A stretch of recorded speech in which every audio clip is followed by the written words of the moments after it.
America और Iran का समझौता टूटने की कगार पर पहुंच चुका है। स्विट्जरलैंड के विदेश मंत्रालय की तरफ से बताया गया है कि जेडी वेंस, जो अमेरिका के उपराष्ट्रपति हैं, स्विट्जरलैंड आ रहे थे, लेकिन वो किसी वजह से नहीं आ पाए हैं। ईरान का डेलीगेशन भी स्विट्जरलैंड नहीं पहुंचा है, जिसकी वजह से 19 जून यानी आज अमेरिका और ईरान के अधिकारी जो मुलाकात करने वाले थे स्विट्जरलैंड के अंदर, वो मुलाकात अब नहीं होगी।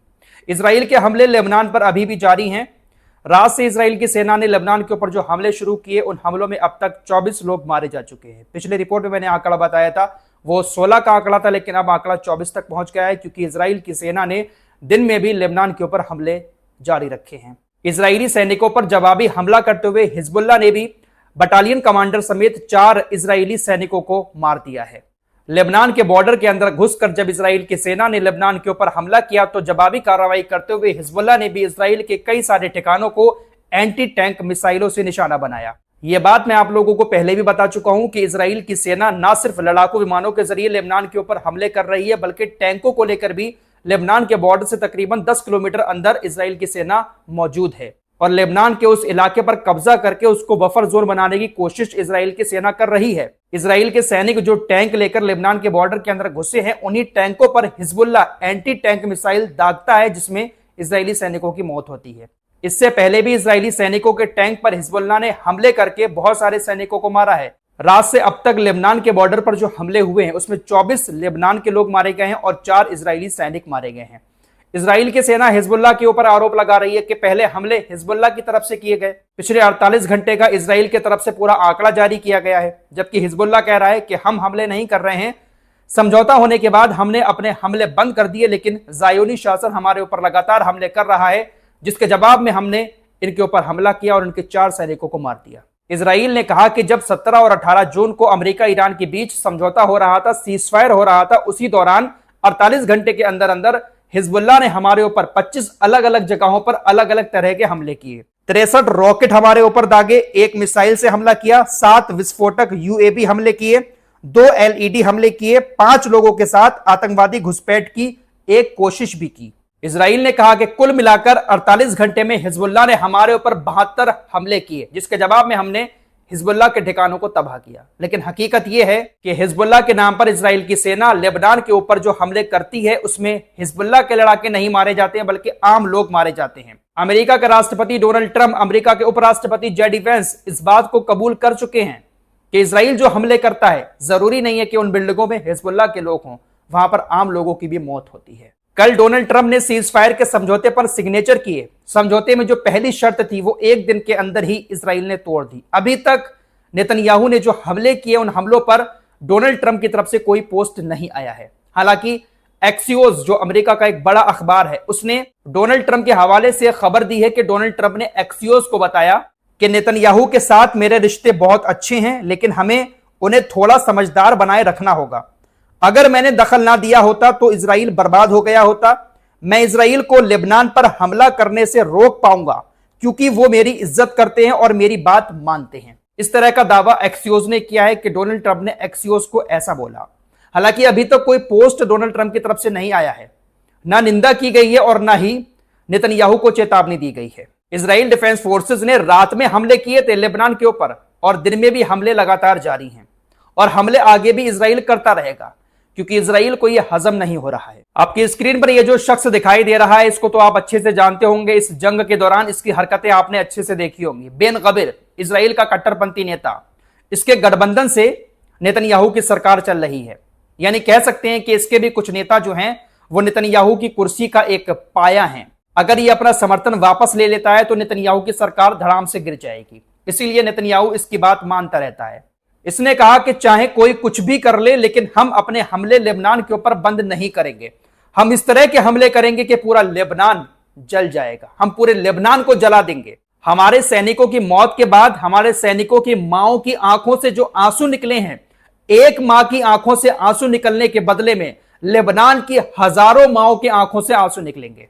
हम इस तरह से खतरनाक हमले लेबनान के ऊपर करेंगे कि एक मां के आंसुओं के बदले 1000 माओं को लेबनान के अंदर रोना पड़ेगा। इसने कहा कि अमेरिकियों का सम्मान करते हुए इजराइल को पूरी दुनिया को यह साफ करना होगा कि हमारे बेटों का खून और हमारे नागरिकों की सुरक्षा दांव पर नहीं लगी है। पूरा लेबनान जल जाना चाहिए। हम खतरनाक हमले करके पूरे लेबनान को जलाएंगे, हिजबुल्लाह को तबाह करेंगे। अब तक क्या कर रहा था इजराइल? अब तक भी तो यही कर रहा है। गाजा, लेबनान, सीरिया, ईरान, हर जगह पर इन्होंने हमले किए हैं, लेकिन जीत कहीं पर भी नहीं मिली है। इजरायली नेताओं की तरफ से धमकियां खतरनाक दी जा रही हैं, जिसकी वजह से यह समझौता पूरी तरह से टूटने के कगार पर आ चुका है, क्योंकि इस समझौते की पहली शर्त ही यही है कि तमाम मोर्चों पर जंग बंद होगी। लेबनान का नाम भी इसमें शामिल है। यह लेबनान का नाम सिर्फ ईरान की तरफ से नहीं लिया जा रहा है, बल्कि खुद डोनाल्ड ट्रंप भी यह बात बोल चुका है कि लेबनान के बॉर्डर पर हिजबुल्लाह और इजराइल दोनों को सीज फायर का पालन करना होगा।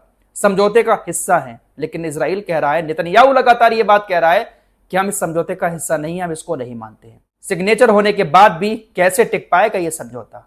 अब पूरा मामला डोनाल्ड ट्रंप के ऊपर है। डोनाल्ड ट्रंप क्या एक्शन लेते हैं नेतन्याहू के ऊपर? क्या डोनाल्ड ट्रंप की बात मानकर नेतन्याहू हमले बंद करेगा, या फिर उनको एक साइड करके लेबनान पर हमले करता रहेगा? और अगर लेबनान पर हमले जारी रहते हैं तो वो घड़ी भी दूर नहीं है कि जब ईरान की तरफ से मिसाइलों से पलटवार इजराइल के ऊपर कर दिया जाएगा। और हो सकता है कि इस बार जब ईरान इजराइल के ऊपर मिसाइल हमले करे, अगर इतना ही बात वाला है डोनाल्ड ट्रंप, तो शायद ईरान की मिसाइलों को इजराइल की तरफ जाने से अमेरिका ना रोके। देखिए, हम लगातार इस बात का जिक्र कर रहे थे कि कितना भी समझौता हो जाए, लेकिन इजराइल अपनी हरकतों से बाज नहीं आएगा। अगर शांति ही चाहिए है इलाके में, तो शांति एक दिन में हो जाएगी, लेकिन इजराइल को शांति चाहिए ही नहीं है। इजराइल को बस कब्जा चाहिए है। हर जगह पर कहीं ना कहीं जंग चाहिए है। जंग होती रहेगी, नेतन्याहू की कुर्सी सलामत रहेगी।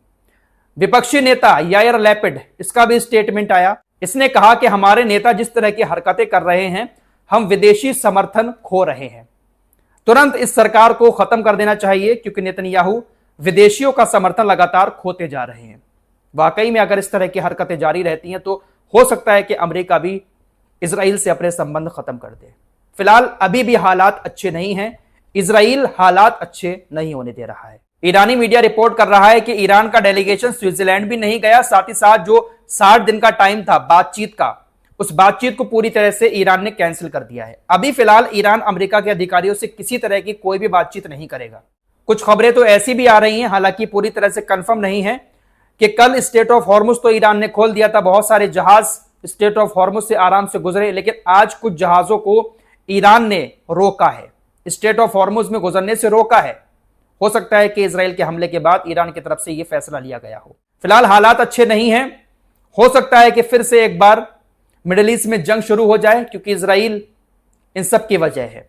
डोनाल्ड ट्रंप अब किस तरह से इजराइल को रोकेंगे, यह देखने वाली बात होगी। बातें तो बड़ी बड़ी डोनाल्ड ट्रंप की तरफ से की जाती हैं।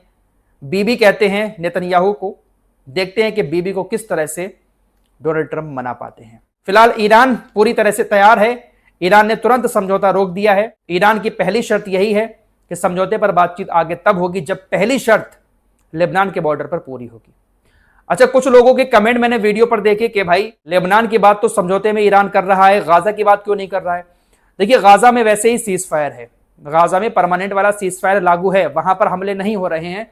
और ईरान ने यह कहा है कि पूरे इलाके में शांति होना चाहिए। लेबनान के बॉर्डर पर इस वक्त ज्यादा खतरनाक हालात बने हुए हैं, इसलिए लेबनान का नाम वहां पर खास तौर से लिया जा रहा है। गाजा पर इजराइल इस वक्त हमले नहीं कर रहा है, इसलिए गाजा का नाम समझौते में शामिल नहीं किया गया है। हालांकि यह जरूर कहा गया है कि तमाम इलाके में शांति होना चाहिए। अगर इजराइल गाजा पर हमले करेगा तो हो सकता है कि गाजा का जिक्र भी आगे किया जाए। लेकिन हाँ, यह सच है कि ईरान ने समझौते में गाजा का नाम नहीं लिया है, सिर्फ लेबनान का नाम लिया है कि यहां पर सीज फायर हो, इजराइल की सेना वापस आए। वैसे इजराइल की सेना गाजा के कुछ इलाकों में है, लेकिन समझौते में गाजा का जिक्र नहीं है। इस रिपोर्ट में इतना ही। कुछ और खबरों के साथ फिर हाजिर होंगे। लेटेस्ट अपडेट जानने के लिए हमारे चैनल को सब्सक्राइब करके हमारे साथ जुड़े रहिए।